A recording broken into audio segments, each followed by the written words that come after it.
আপুনি যদি জীৱনত কিবা বেলেগ কৰিব বিচাৰিছে তেতিয়াহ'লে আপুনি নিজেই কৰিব লাগিব। তাৰ বাবে আপুনি নিজেই নিজৰ পথ বাছি ল'ব লাগিব। সময়ৰ সৎ ব্যৱহাৰ কৰিব লাগিব। যিমান কাইটিয়া ৰাস্তা হ'লেও পথ হ'লেও হাৰ মানিব নোৱাৰিব। আগুৱাই গৈ থাকিব লাগিব। নিজৰ কাম কৰি গৈ থাকিব লাগিব। আপোনাৰ ইচ্ছা শক্তিক জাগ্ৰত কৰিব লাগিব। এই সংসাৰত কোনেও কাকো সহায় নকৰে, কেৱল আপুনি আপোনাৰ নিজক সহায় কৰিব। আপোনাক সংসাৰৰ মানুহে ভয় খুৱাব, নিৰুৎসাহিত কৰিব, কন্দুৱাব, আপোনাৰ ওপৰত হাঁহিব।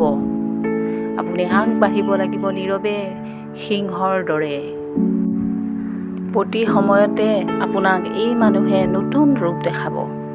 যেতিয়া আপুনি সফল হ'ব তেতিয়া কিন্তু সেই মানুহে আপোনাৰ পিছ ল'ব, কাষত আহিব, মিছা অনুভূতি দেখুৱাব।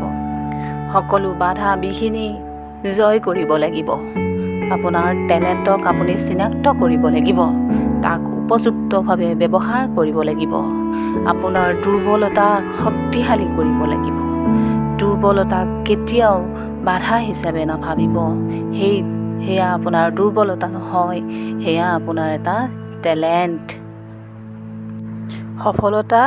সফলতা কেৱল আপোনাৰ দৃঢ়তাত আছে, কমিটমেণ্টত আছে, আপোনাৰ আগ্ৰহত আছে, আপোনাৰ ইচ্ছা শক্তিত আছে। আপোনাৰ কিবা এটা পাবলৈ কিবা এটা হেৰুৱাব লাগিব।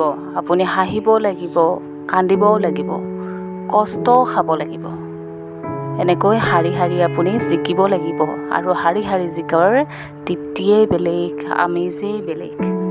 যদি নিজৰ জীৱনটো পৰিৱৰ্তন কৰিব বিচাৰিছে প্ৰথমতে নিজে পৰিৱৰ্তন হওক, নিজক পৰিৱৰ্তন কৰি লওক। কিন্তু কেৱল অকলে কৰক, দলৰ লগত, বন্ধু বান্ধৱৰ লগত নহয়। কাৰণ জীৱনটো আপোনাৰ নিজৰ অতীত বাদ দিয়ক, বৰ্তমানত চকু দিয়ক, নিজৰ কামত গুৰুত্ব দিয়ক, কাম কৰি যাওক, লাগি থাকক। আনতকৈ কেতিয়াও নিজক হীন বুলি নাভাবিব। আপোনাৰো টেলেণ্ট আছে, আপোনাৰো শক্তি আছে, কিবা এটা কৰিবৰ ইচ্ছা আছে, কৰি যাওক, উঠি পৰি লাগক আপুনি নিজৰ কামত। বাধা বিঘিনিক অতিক্ৰম কৰি আগুৱাই গৈ থাকক, চেষ্টা চলাই থাকক। আপোনাৰ পৰিশ্ৰমে আপোনাক এদিন মূল্য দিব, সফলতাৰ শিখৰ চুব, বিজয়ী হৈ ওলাই আহিব।